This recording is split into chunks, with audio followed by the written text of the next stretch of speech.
right, so apologies for the time. There were some technical issues. I would like to start by thanking, first of all, those who came today, the speakers who waited for the technical issues to get resolved, and for being with me today. It's quite a big moment for Rethinking Climate. It's one of the biggest events we're having, and I take the opportunity to thank Italics Mag as well. They're one of our supporters. We have Virginia speaking with us today, and as well the Università of Ferrara, who not only are they hosting us, but they also offered us their patronage. And of course, their speaker, because of Professor Mazzanti, who will be speaking today a bit. So it will be divided in 3 different sections. The objective is, first of all, it's part of the All for Climate from the Ministry for the Ecological Transition. So the idea that it's part of an agenda with events which are meant to explain better what the pre-COP and the COP, so the Conference of the United Nations for the Climate, will be happening in November. And different organizations will have planned events for this sort. So to get started, the first part will be on communication, and the second part will be on youth engagement and research. And then to final, there'll be another video by an expert that we thank, Sergio Vasilen and Stefano Martello. They offered a video with subtitles, of course, but they'll give us actual tools to end this event with some sort of indications that we can bring back home with us about how to better improve our communication for the environment. So I'll show you first the video, and yeah.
So this was Stefano Martello. Him and Sergio Vasilen are editors of the White Book on Environmental Communication. It came out last year, and it's being one of the bases of environmental communication, at least among experts in Italy.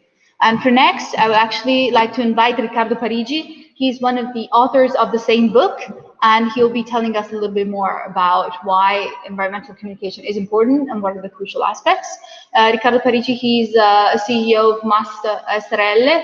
They manage mostly corporate communication, and they have focused on sustainability communication for corporates as well. Riccardo, to you the word. Thank you. Thank you, Asia. Thank you to everyone. I'm very glad to be here with you this evening, and my contribution is about my job. I'm an environmental communicator and consultant for industries. So my approach is from the part of the industries as a refinery, cement plant, waste, and so on. So at the moment, the situation is really tough about the communication, because on one hand, we have economic and technological issues, and we need reason for developing. We are after the COVID, so we need to rush every day. On the other hand, we have the perfect legitimate demand for the protection of the environment. But the question is, industries and environment are on opposite side? Well, of course, in my opinion, the answer is not. What we need is maybe a more clear and simpler communication. As Stefano told before, I'm quoting Stefano, that I'm on the progressive phase of the communication. So I prefer a simpler but trustable communication about environment. We are in Italy in a moment very a milestone, because in the transition moment we have a new approach to the environment. I use a metaphor, an example. This one is my technological way to be green. So this one is my panel, solar panel, connected to the power bank and the iPhone. So perfect. I'm lucky because I'm living in a city where the sun is quite every day present. I'm facing the south, so the sun is at my window all the day. In this way, I can survive without any other source of energy. But if it's cloudy for more than 3 days, I have no more energy. So the balance is between the research, the use of the energy, and the other hand, the development, the research. It's not simple, because we always looking at the news, and we are waiting for the perfect solution. In my opinion, the perfect solution is not so easy to find, and we need another approach. Maybe instead of looking for a bad guy, and so they are the bad guys, the fault of everything is from the industries. We need another approach, and industries needs to communicate in a different way. I mean, I'm not a problem, I'm part of the solution. Every day industries invest because they pushed by the market in research and development. And now environment is a part of the research of and development. But in which way we can transmit, we can communicate to the to the people what we are doing every day. I use an example. Saturday, I was as a chairman in a meeting in an open day inside a cement factory. So cement is cement industries are one of the most emitter of CO2, carbon dioxide. From 5 to 7% of all the emissions of CO2 yearly. And during the meeting, a brilliant professor from the University of Genoa was explaining the differences between emission from the chimney and emission to the soil. So what is affecting the health of the people. At the end of the perfect scientific explanation, an old man asked a simple question. The professor tried to answer in a simpler way, but using always scientific terms. The man was not arguing. He was looking for an answer for him that it was easy to understand. The professor tried several times, but nothing happened. So at the end, I met the old man and say, "May I offer you a coffee?" And when we are walking, I say, "Maybe I understand your question. You need a simpler answer." So I use a metaphor, and I made the metaphor in the moment using an approach simple for an old man. At the end, the man enlightened himself and said, "Oh, okay, now I understand. It's so simple." Yes, it is. And he ran to the professor and said, "Thank you, professor. You are clever, perfect, but too much scientific for me. This guy with 3 words solved my problem." I think that this is the real environmental communication. The way in which you can build a bridge between industries, research, scientific point to the common people.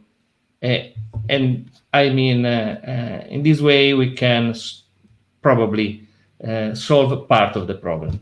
Thank you, Asia. Thank you, attendees. Thank you very much. And I think it matches very well with how we're going to go next, because actually Virginia, as an assistant editor at Italics Mag, can tell us a little bit more what it means to talk with the public. And I think you're doing an amazing work. By the way, those listening, if you go check out Ian Rhodes, that's an example of the work Riccardo's been doing about trying to really focus simulation into seeing how, if we looked into the future and we applied our vision of what decisions we could make, then what would happen, which is something that we take by assumed. So thank you very much, Riccardo. And I'll give the word to Virginia. And to you, thank you very much for being with us today. Thank you. Thank you. Can you hear me? Yes, we can. Okay. And also, yes, thank you, Riccardo. You've done most of the work really for me. I should hire. Would you like to come work for Italics?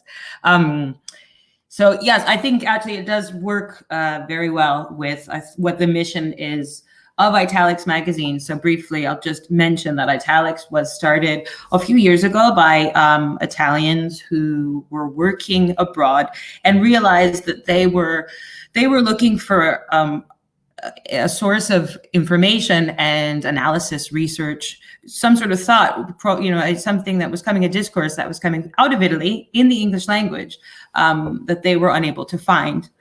So that was the mission that Italics was born from, which I think does dovetail really nicely with the idea of a a new kind of communication.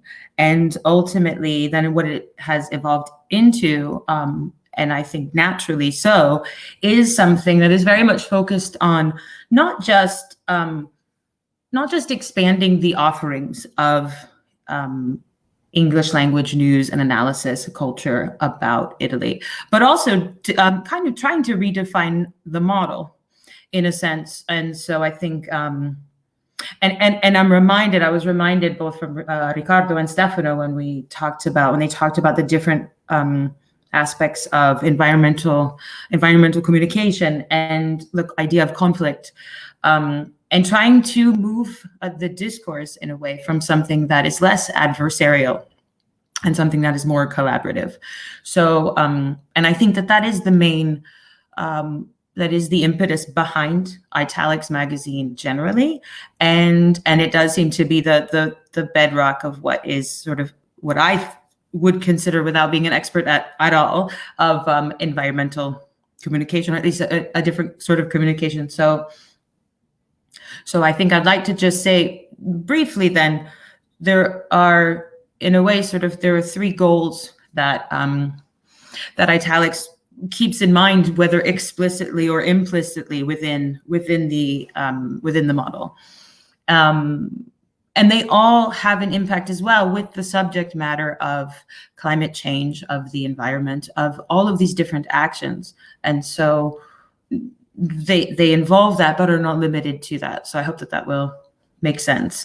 So the first aspect of it is advocacy.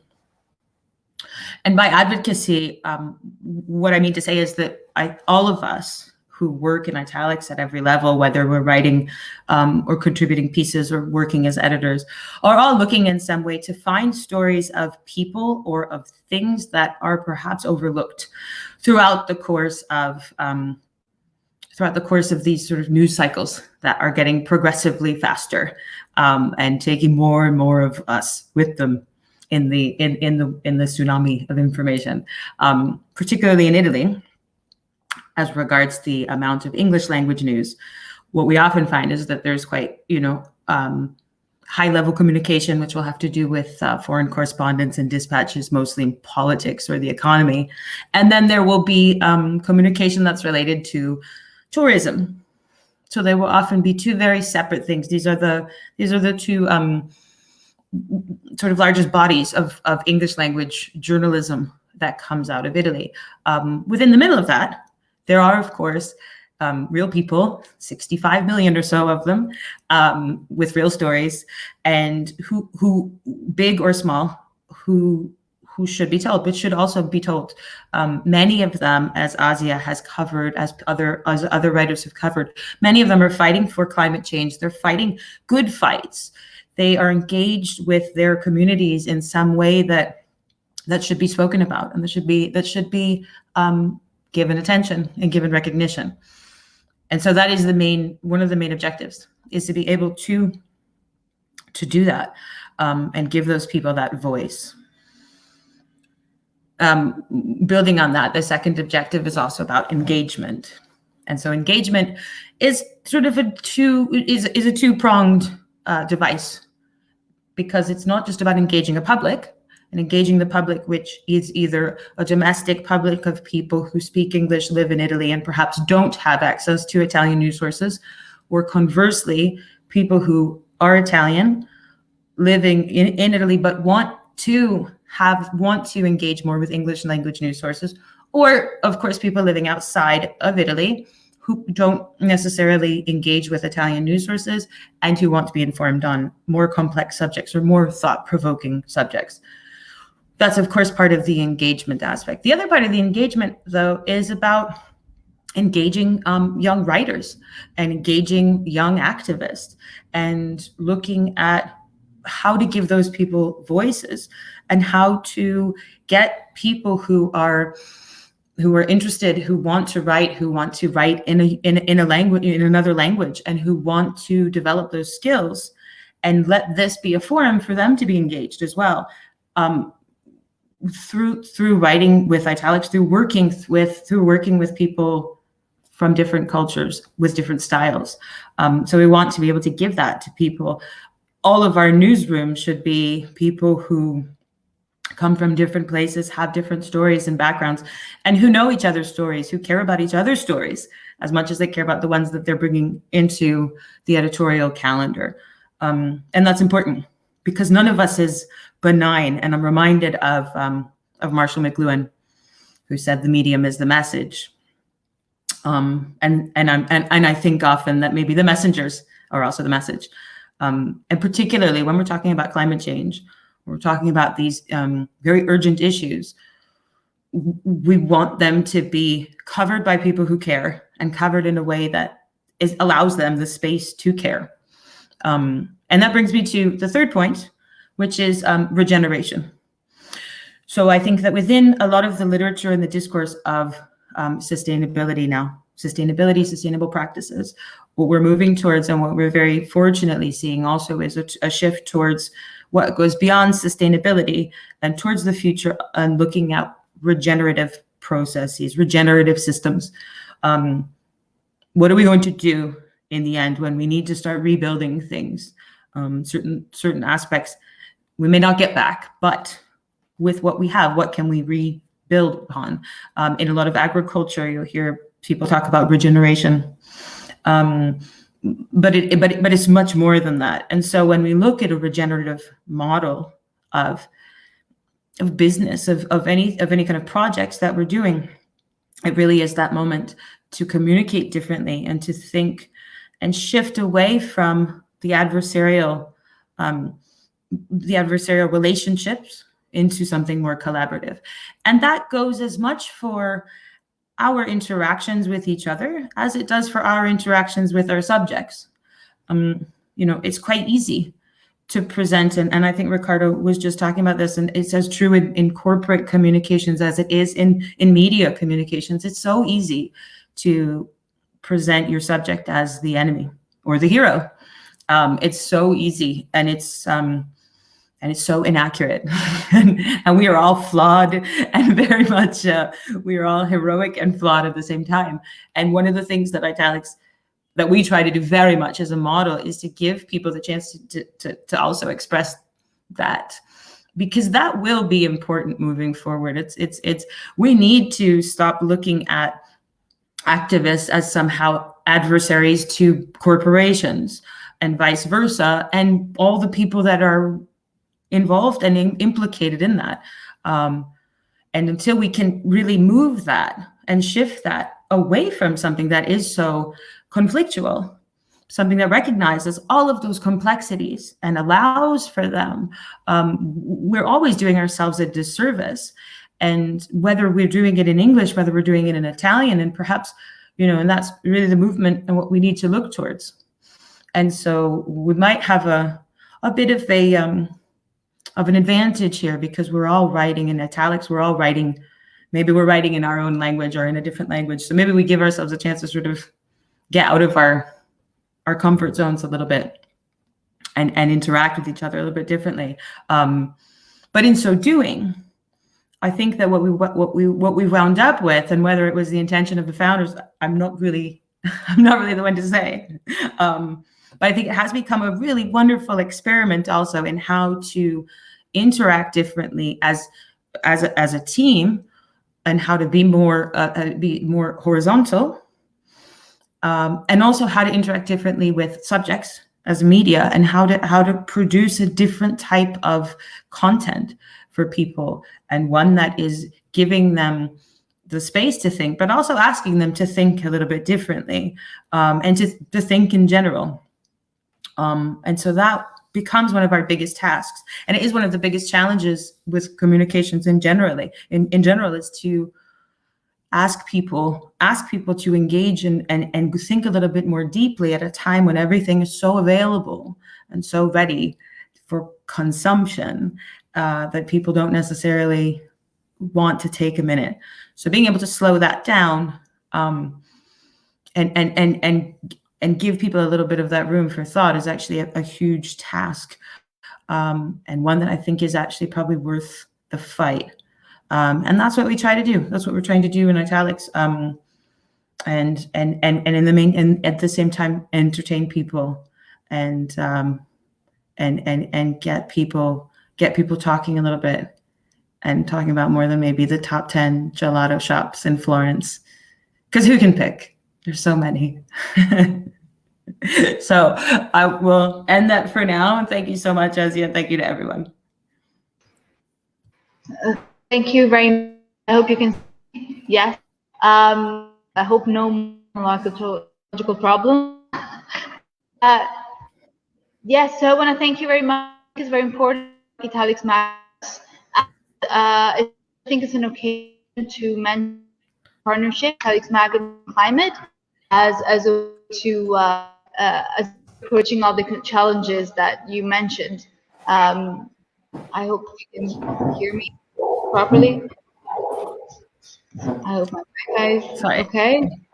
You can hear me better now. Okay, great. So I was saying it's a great opportunity to mention the relationship, the partnership between Italics Mag and Rethinking Climate with our column that we do every month, and the great work that we're trying to do as well, the other authors as yourself, as a way to go against the challenges a bit, like asking the people what is it that they're assume, what is it, the questions that they have, especially those concerns that we just take by, again, we as writers maybe, or policymakers take, again, as assumed.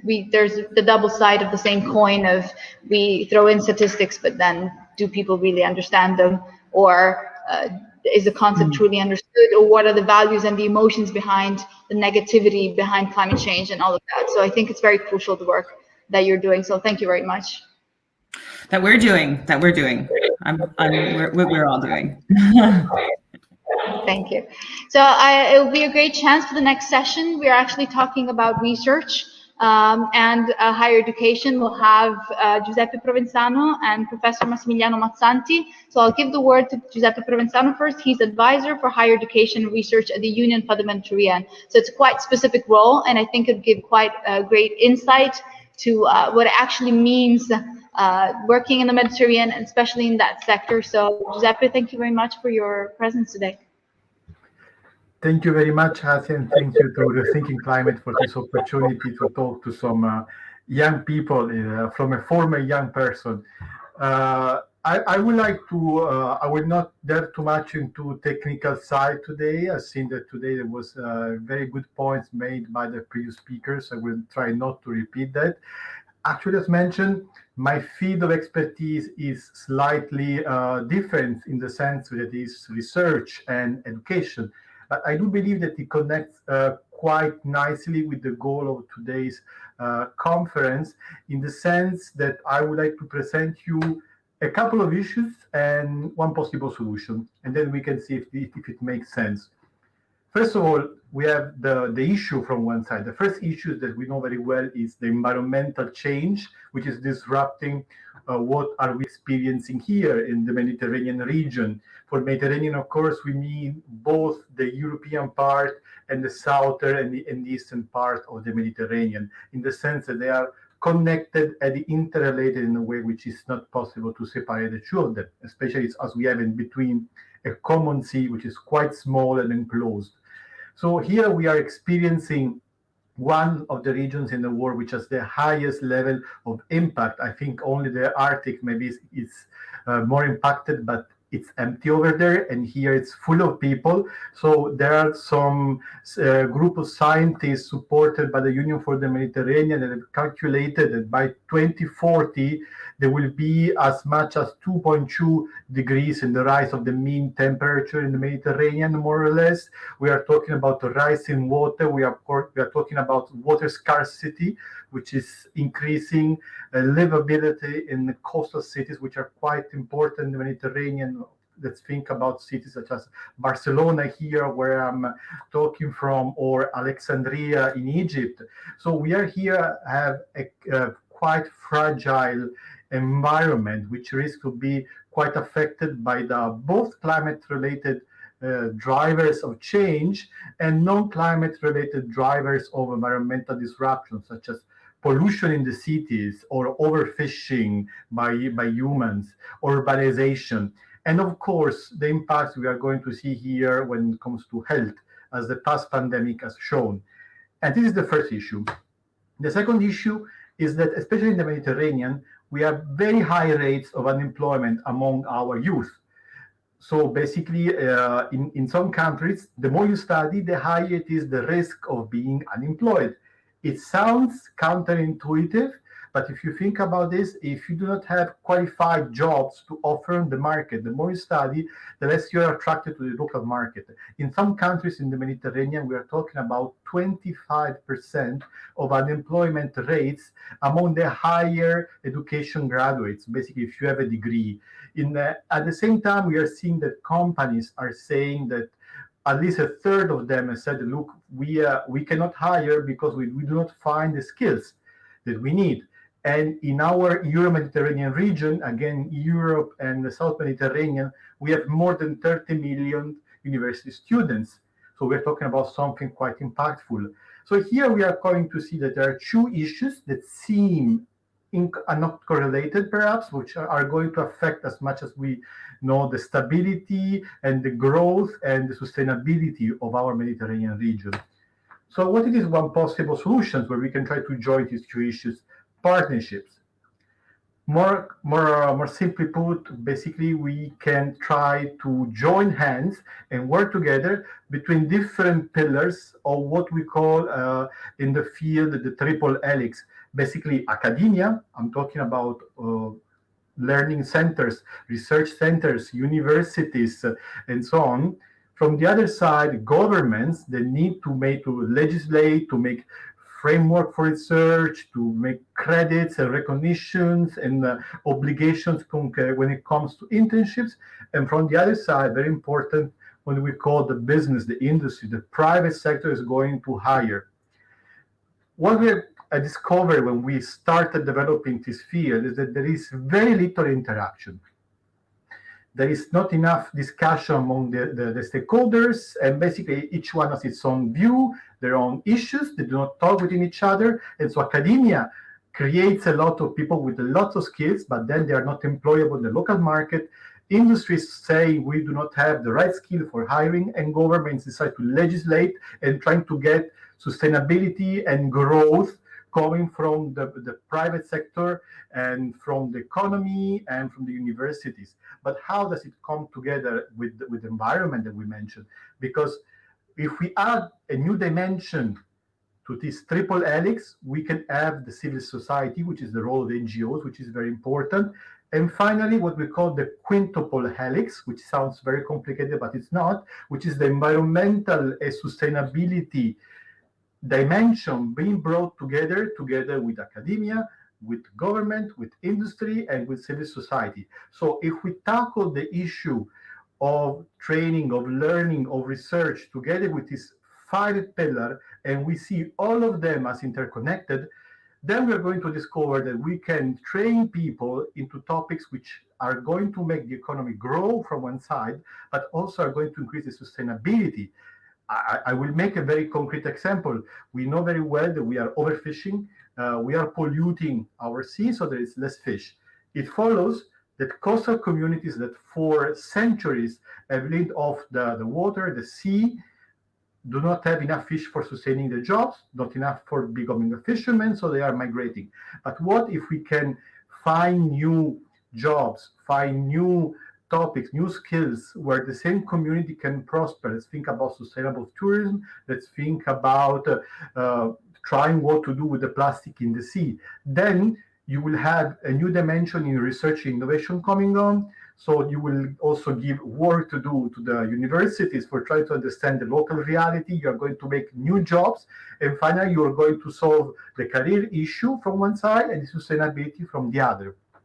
So if we start seeing the issue of education, of research, of employment, and of sustainability of environment as all part of the same wicked problem, what we call complex issue, then we can start to try comprehensive solution.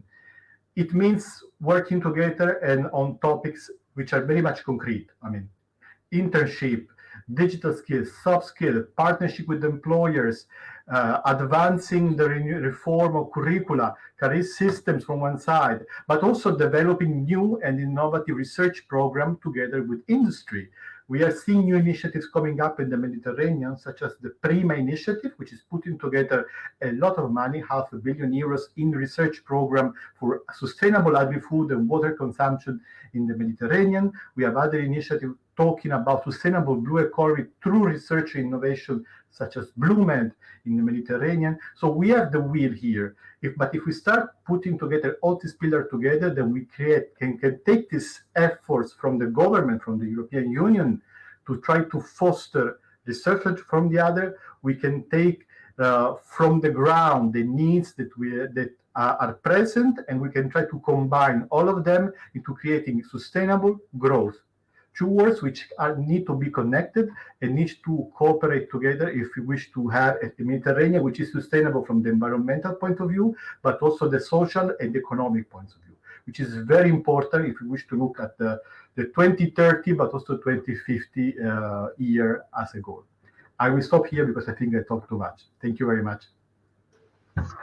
Thank you, Giuseppe. I think you as well also introduced quite a crucial point, not only of employment, but of location. It is sort of assumed all the time that whatever happens in my country does not affect a country near me or far away from me, whilst we've seen that actually that's the opposite.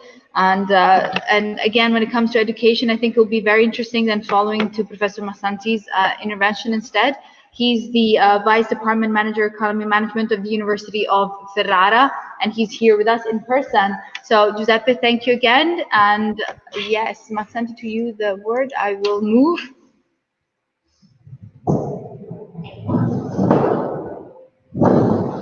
If you need slides, let me know which ones you need.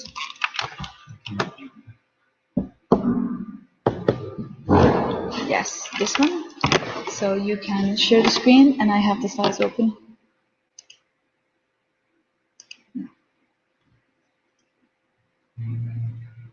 Yeah. Condividiamo tutti il sistema, eventualmente.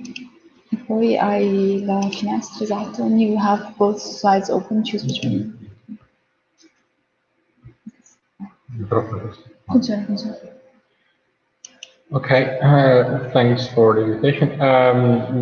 In 10 minutes, two messages on research and related issues. The first one is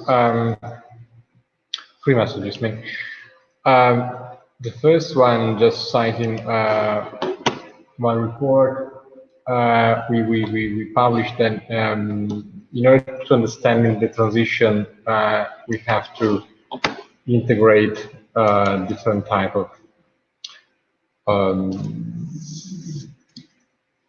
paths and patterns.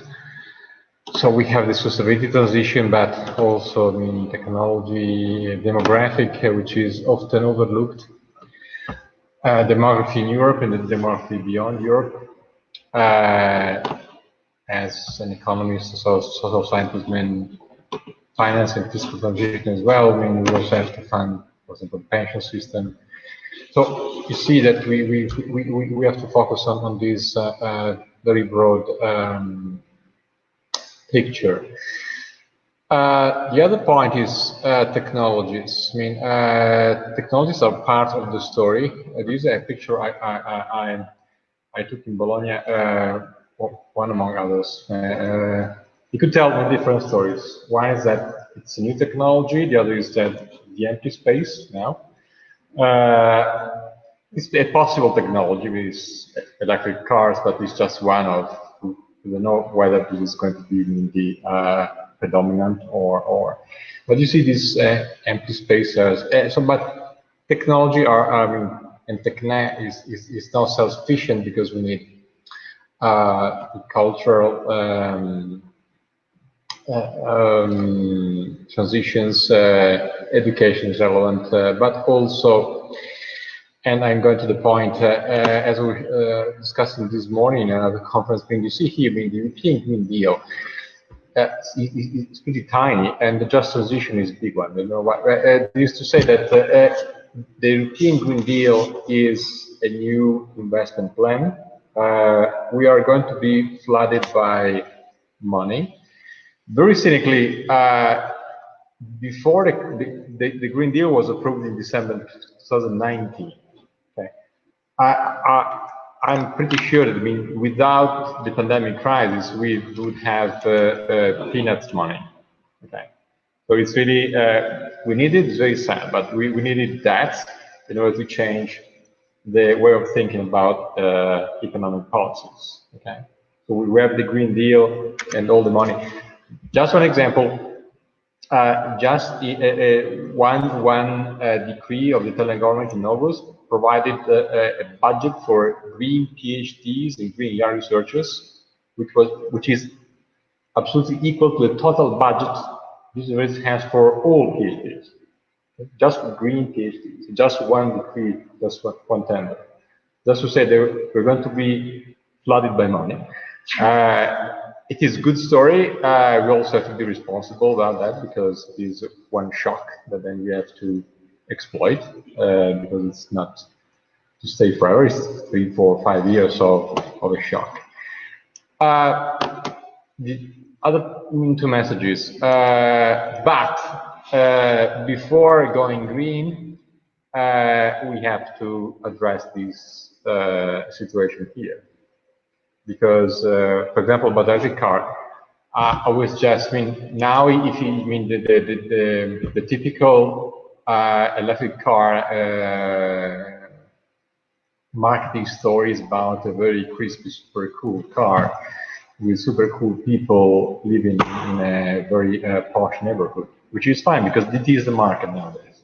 Okay, so it's perfectly fine. The problem is that this could undermine the ecological transition. So we have to tackle first the social side, or together. And there are, in different models, nothing against the US Anglo-Saxon way, but you see it has cost and problems. Okay, we have a different in Europe, we have a flag there.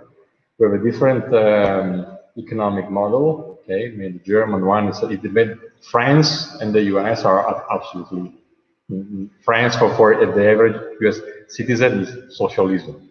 Okay, taxes at 46% of GDP. Okay, l'État, the state is there.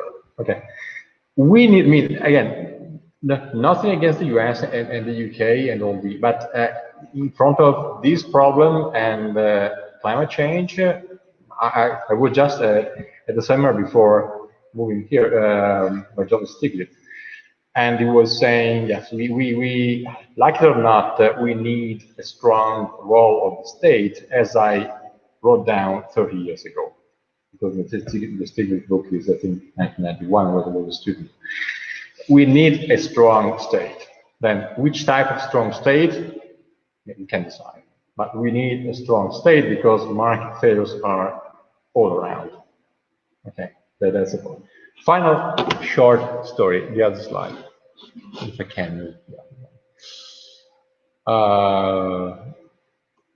If you go in the PowerPoint, there should be the other one right next to it. Okay.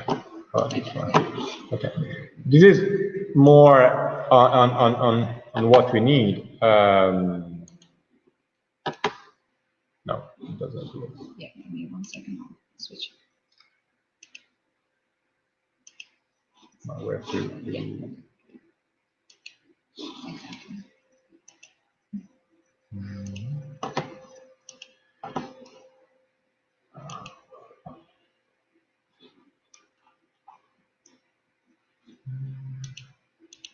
I'm sorry.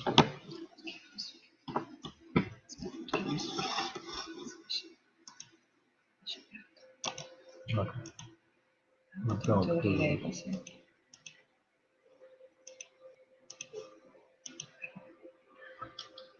Okay, this is another story. I don't define myself an economist anymore, even because economics has a maybe a political flavor. But you see, I mean, the problem with some sciences, okay, economics, for example, which is not cited and not cited. Okay, in fact, I mean, we do need a lot of inter-multi-transdisciplinary research, and the funds we're going to receive are on inter-multi-transdisciplinary research. Okay, we have to. The challenge for your generation, I mean, my generation, is to we have to do both. We have to be disciplinary oriented, but also know other disciplines, which is a challenge, and you cannot just be interdisciplinary, because it's just a fancy word.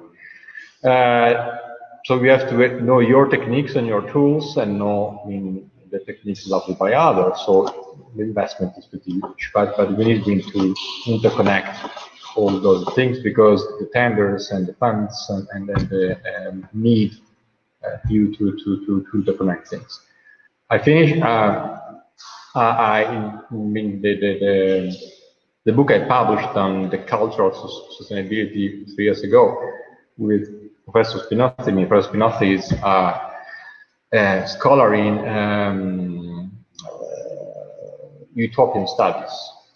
Okay, so an economist or whatever with someone on utopian studies, you may understand why, but you need those type of interconnections to provide useful inputs to society. But the good story is that we are going to have a lot of money, so we have to use the money, and the money are largely yours. Thanks. Thank you. I'll just move the computer. Thank you very much. And let me just turn this on. Yes. So thank you very much, Professor. I think it was very important what you mentioned, and especially because if funding is coming, then we're looking into truly, hopefully making a difference and seeing where all this money is going, also in the way where we're going to write reports, and also communication is essential in that as well, because whatever results and funds we bring, I think it's important to be able to share with the public, who sometimes is quite skeptic about funding that comes from the EU and how that is used, at least.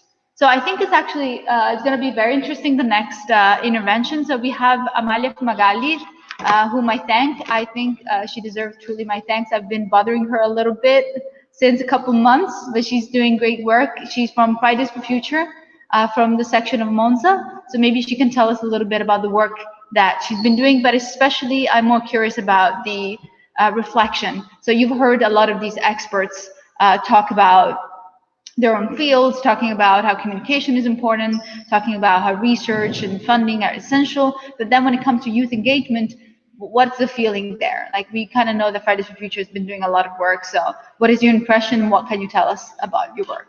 Thank you.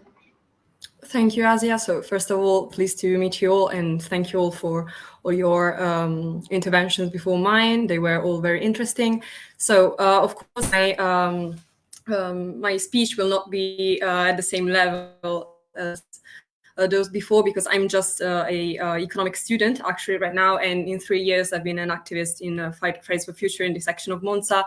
So I can talk a bit about my personal experience, and also about I think I can draw some general conclusions about what's the situation on climate communication in Italy. So as I guess you know, Fridays for Future is just one of the many movements and associations working to keep attention on the climate crisis and to demand change at individual and of course also collective level, which is definitely more important, and to implement concrete and timely solutions for mitigation and adaptation strategies to face the climate crisis.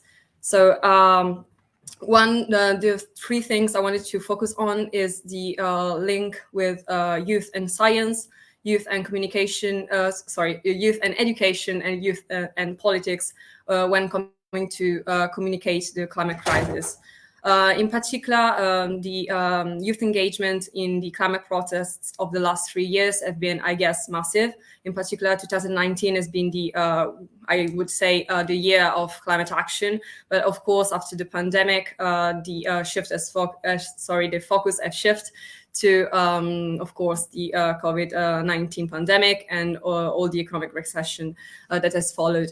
And I think that humanity and societies as a whole have lost focus in seeing the major effects of climate change that, of course, have a medium and long run span.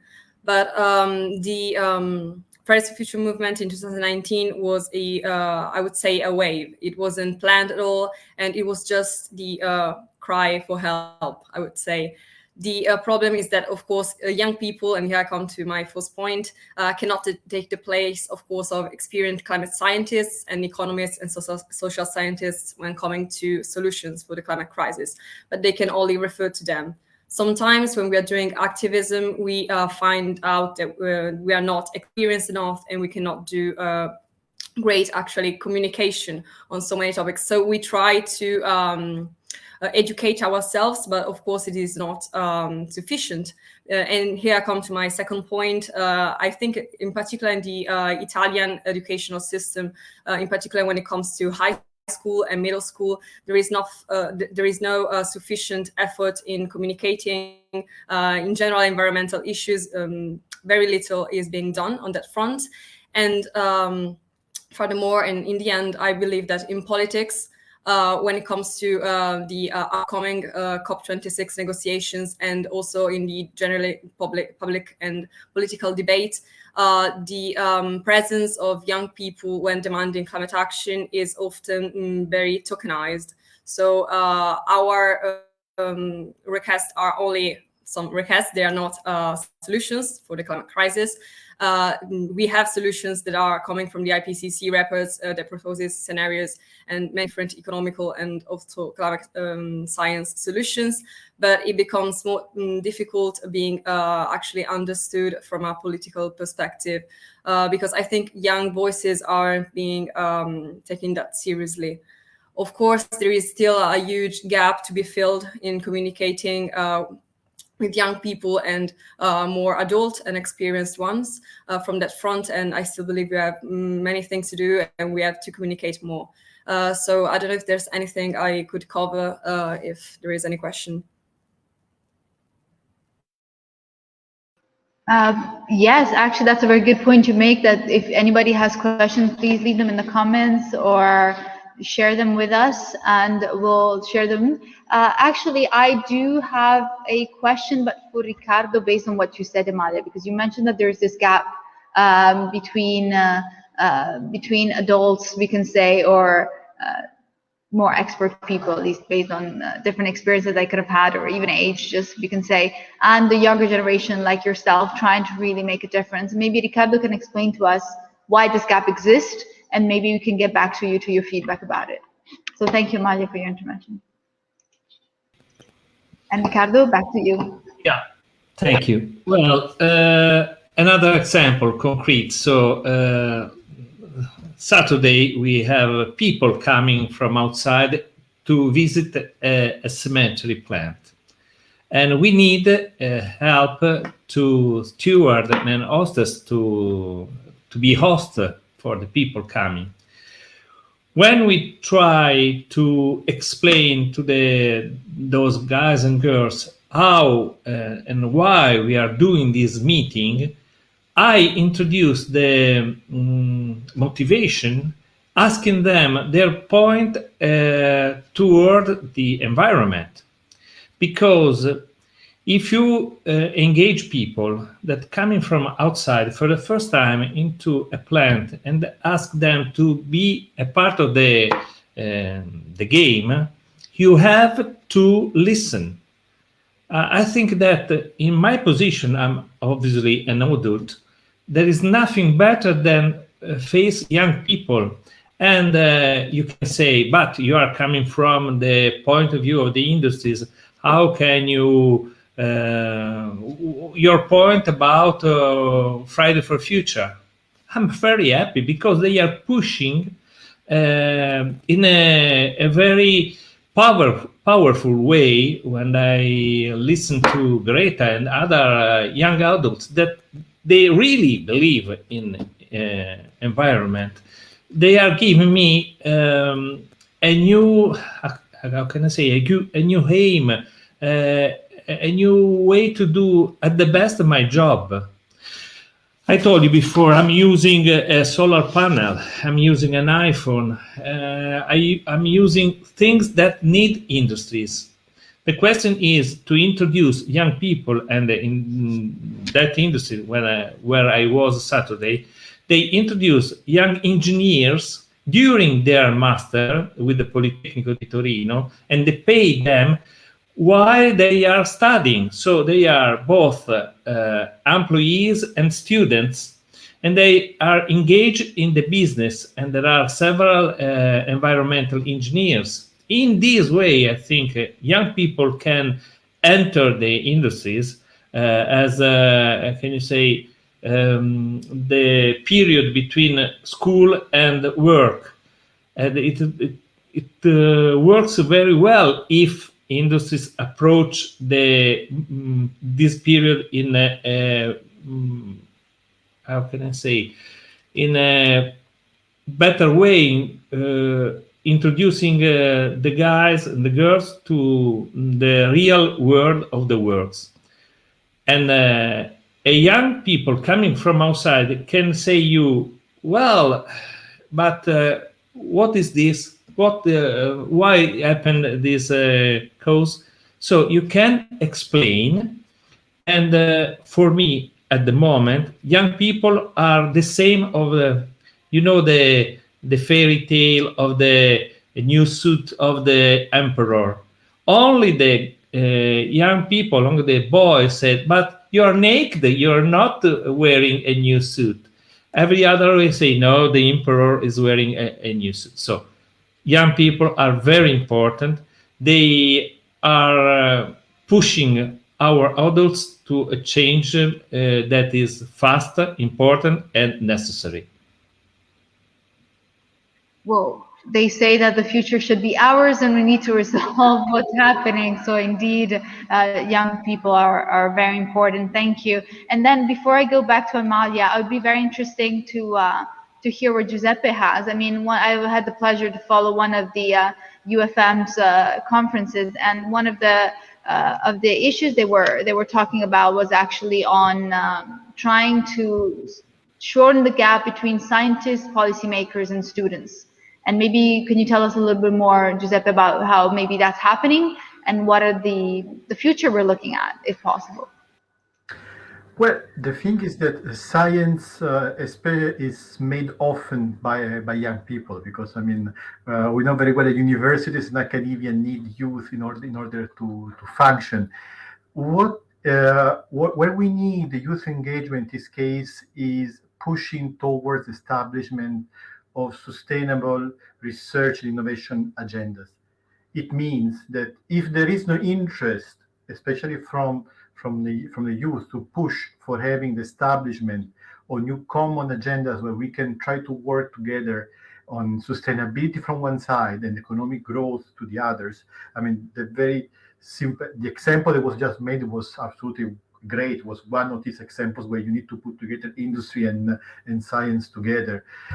But if we do not have something pushing bottom up, it is never going to be realized, or is it going to be realized, but like in double, triple the time, in decades, and can we really wait for that? So here, this is where we have this kind of gap. If we do not have the youth trying to push towards the kind of science that we need, then we are never going to get it to the degree that we need for us as the world coming together. So this is where I believe the youth has a huge role to play, and being aware also the possibility that innovation can bring towards sustainability is absolutely one of those keys. You can see now that so many PhD students are going towards this kind of topics.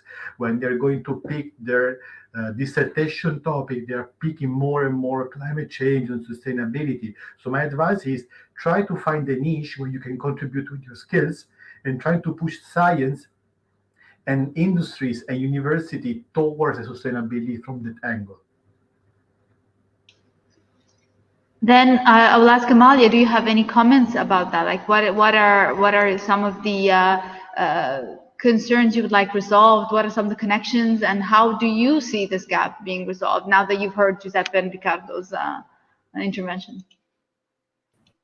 Yes, so I believe that, of course, all communication, corporate communication on climate change, in particular on sustainability, and also academic research and more on, is definitely important. But of course, I see the bigger picture, let's say, coming from a...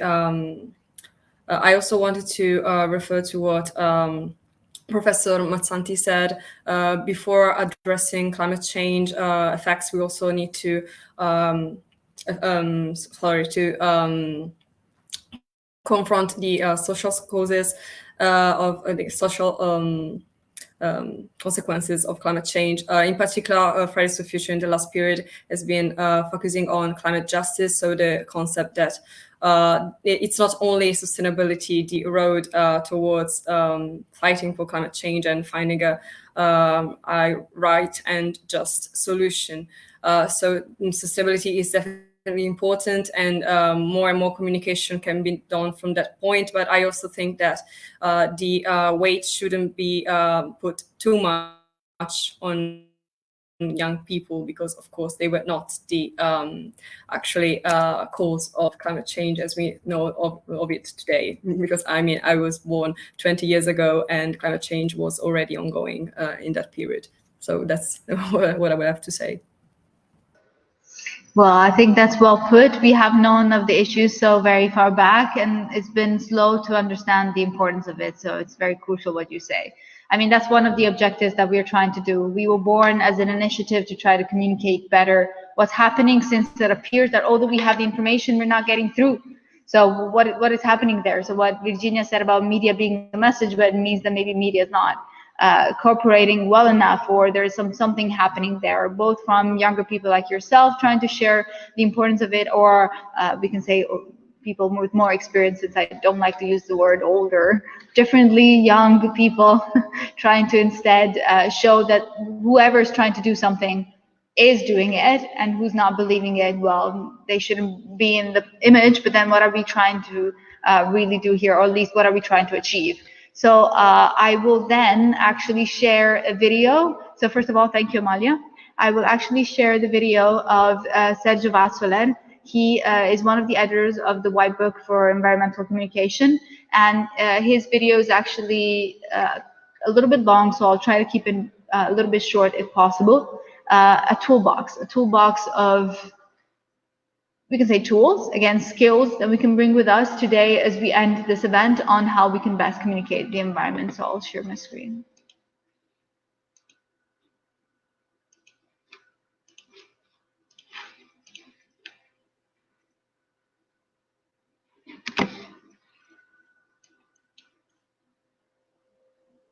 Buongiorno a tutti. Innanzitutto grazie per l'invito a questo importante momento di analisi e di confronto sul tema, quello della comunicazione ambientale, che per me è lavoro quotidiano da tanti anni, ma è anche una grande passione. Un tema, quello della comunicazione ambientale, particolarmente complesso. Proprio da qui, da questa complessità, siamo partiti insieme all'amico e collega Stefano Martello nel raccogliere diversi punti di vista, esperienze professionali di altrettanti autori legati alla comunicazione ambientale, appunto raccogliendoli in questo volume, il libro bianco sulla comunicazione ambientale, edito da Pacini Editore. Nell'ambito di questo lavoro oggi mi è stato affidato proprio questo compito dagli amici organizzatori. Io cerco di elencare alcuni punti in una sorta di cassetta ideale degli attrezzi della comunicazione ambientale efficace. Una premessa: la comunicazione ambientale è ancora una materia acerba, è tutta da scoprire e da sviscerare. È vero che si parla molto di ambiente, ma il come comunicare questi temi veramente ha bisogno di tempo per maturare e diventare cultura diffusa. Allora, partendo proprio da questa complessità, un primo punto che mi piace evidenziare è quello che non possiamo limitarci a fare sapere, non ci possiamo limitare a informare su questi temi. Perché? Perché i temi ambientali sono strettamente legati a valori importanti, quali l'etica, la sicurezza, i diritti, la salute. Pensiamo, a proposito di salute, al rapporto, agli equilibri tra azione umana e ambiente naturale, non solo legati, no, a quello che è successo e che è ancora in corso con la pandemia, ma ai cambiamenti climatici, all'inquinamento industriale, al traffico veicolare, alle polveri sottili, alla gestione dei rifiuti e così via. Sono tutti temi che hanno profondamente a che fare con valori, e questi valori sono a loro volta associati a una serie di domande, di richieste di approfondimento, di paure che qualche volta sono anche immotivate, spesso sono pregiudiziali, lo sappiamo, ma comunque sia vanno prese in carico, vanno gestite. Bisogna provare a dare risposte, perché se non si fa così il canale di ascolto e di dialogo e la relazione di fiducia si interrompe. Ecco perché occorre quindi poi un salto culturale e organizzativo, un salto che passi dal far sapere al far vivere la comunicazione ambientale, coinvolgere. Abbiamo bisogno di incidere sui comportamenti. Pensiamo alla sfida del cambiamento climatico, e quindi dobbiamo far vivere questo tipo di comunicazione. Ecco perché poi occorrerà investire tempo, investire risorse, ci vogliono risorse e ci vuole tanta formazione affinché le persone che avranno il compito di comunicare all'interno di un'organizzazione questi temi siano in grado di ascoltare, entrare in sintonia e dialogare e fornire risposte con i nostri pubblici. Vengo un po' alle conclusioni per il tempo che mi è stato dato.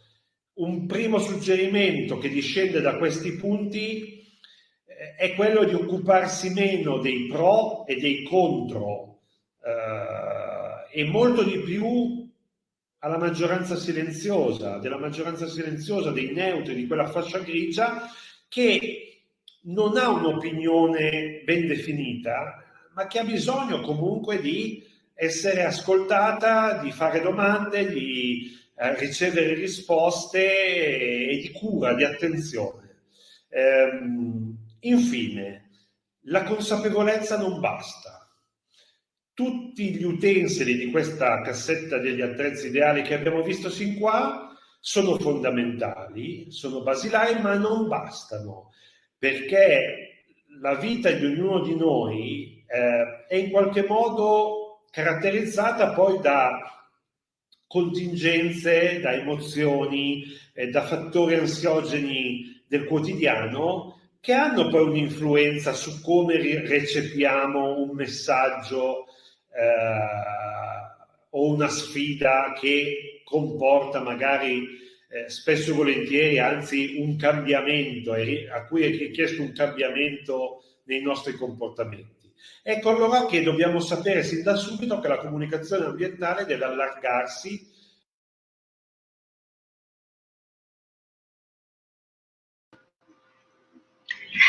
Yes, so I thank Sergio and Stefano for sending videos, and also I think this was a great conclusion to today's event. I really thank the speakers who attended and the public who is here with me. So I believe that what we can say is that Rethinking Climate is truly trying to really bring together what are these challenges. By engagement, we have a podcast, we really try to interview and ask the right questions, because that's what it is, after all, trying to really focus on not only asking the right question, using the right resources, but knowing what those resources are. We've heard that the funding are coming in. We've heard that there is work done on the future skills. I see it with my colleagues in the room today. We are professionals who've been trained in the sustainability field, because of the opportunity that we've been given. After all, this is the future. So I truly thank everyone who watched. I thank the speakers, and again, to the next time.